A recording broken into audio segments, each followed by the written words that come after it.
गेवराई तालुक्यातून गेलेल्या सोलापूर धुळे राष्ट्रीय महामार्ग 52वर बाग-पिंपळगावची IRB कंपनीने महामार्गाचे काम अर्धवट सोडलंय। रस्त्यावर होत असलेले अपघात लक्षात घेता हा प्रश्न विधानसभेत मांडण्यात आला होता। त्यानंतर IRB कंपनीकडून उड्डाणपुलाचं काम सुरू करण्यात आलं।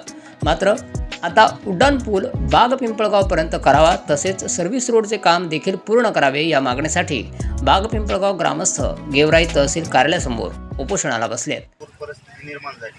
शेतकऱ्यांकडे फक्त राहिला आता ऊसच, तर तो ऊस कारखान्याला पाठवण्यासाठीची एक समस्या आहे सगळ्यात मोठी। ज्यावेळेस NHIने हे काम पूर्ण IRBला दिलेलं होतं, धुळे ते सोलापूरचं, त्यावेळेस काम पूर्ण झालेलं आहे। परंतु गेवराई ते शहागड यामध्ये त्यांनी सर्व्हिस रोड अधुरा सोडलेला आहे। सर्व्हिस रोड पूर्ण झाल्याशिवाय बैलगाडीने ऊस कारखान्याला जाऊ शकत नाही। आणि हायवेला ज्यावेळेस बैलगाडी चालते, आत्तापर्यंत जवळपास आमच्या 10 ते 12 ऊस वाहतुकीच्या गाड्यांचा अपघात झालेला आहे। त्यात शेतकऱ्यांचे आत्महत्या नुकसान झालेले आहे। बैल परत माणसंसुद्धा जायकवाडीच्या ब्रिजजवळ एक लेडीज अपघातामध्ये मृत्युमुखी पावलेली आहे। तो आता बायपासवर त्यांनी ब्रिजचं काम चालू केलेलं आहे।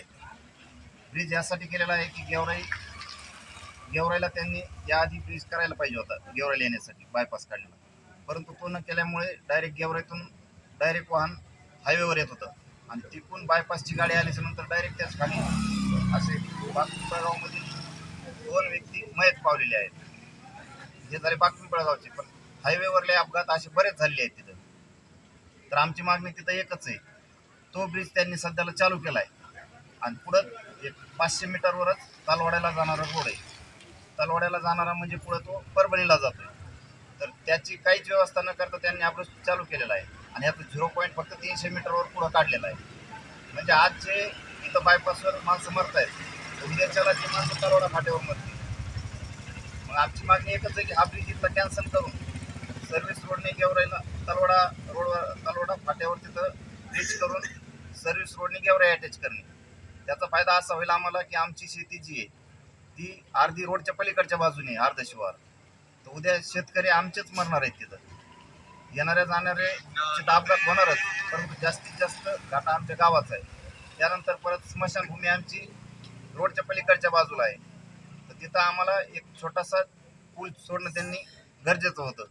कारण अंत्यविधी जर करायचं म्हणलं गावातल्या माणसाचा, तर आम्हाला आधी वाहनं अडवावं लागतात, दोन्ही बाजूनी वाहनं अडवावं लागतात आणि मग अंत्ययात्रा घेऊन जावं लागते। जर यदा कदाचित गडीसारखे किंवा नामलगाव फाट्यावर जे झाले ते अपघात, असे जर अपघात चुकून झालेच तर माणसं किती मरतील ते सांगता येत नाही। सुवर्ण महाराष्ट्रासाठी सोमनाथ मोठे, श्याम जाधव, गेवराई, बीड।